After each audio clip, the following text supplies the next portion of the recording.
When I first went to college for electrical engineering. I wasn't really interested in becoming an electrical engineer, but I was really young when I started college. I was 17, and my parents said, you have to do something with your brain, not your hands. And I liked working in theater. And they said, yeah, you can't do that. You'll never make a living at that. So I went in for electrical engineering. After a while, I was like, why am I doing this? A friend of mine owned a costume shop in Oak Park, and Leyden was looking for a tech director, and they actually asked her, do you know anybody who tech directs? I started in 1984. I've done somewhere close to 1,000 shows in my career. So at Leyden, anywhere from 5 to 8, 10 every single year. Theater specifically prepares you for the whole rest of your life as far as I'm concerned. If you're performing, it gets you over the fear of public speaking. And that's not something you just use in theater, you use that in life. Name me any job that you're not having to communicate with somebody. For the tech aspect, it makes you more well-rounded. Sooner or later, most all of us are going to be homeowners. A lot of what I teach right now is not stage specific. I mean, yes, the rigging is, but basic electrical work, basic carpentry, basic painting. You're going to use that for the whole rest of your life. My wife followed me for the first 35 years of my career. So I told her a few years back, I'll follow you. So she decided she wants to retire to Hawaii. And we decided we were going to open up a fine art gallery.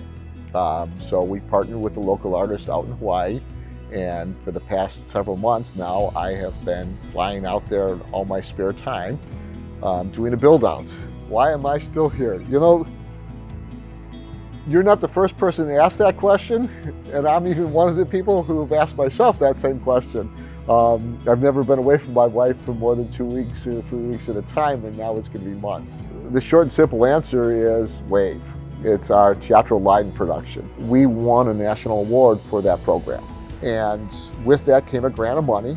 And so Dr. Poliak found me in the hall one day and says, so we won this money, what do you want to do? You want to buy some lights? You want to buy some sound equipment? I'm like, oh God, no, I want to buy a play. And so several years ago, we hired a playwright, and she wrote us a show, and we cast the show on March 12th of 2020 and got sent home on March 13th. Since we owned it, we turned it into a radio play just to give us our seniors something to do. We moved it back till May of 2021, thinking the pandemic will be over by then. That didn't work out so well either. So Dr. Mandarino told me, well, we pushed it back to this year in October. So I said, okay, I'm hanging around for this year also because, well, it's kind of my baby. I'm the idiot who came up with this crazy idea. And I want to see it through. I mean, it's, between that and the theater festival, it's really a nice way to end my career here at Leyden and here in Illinois.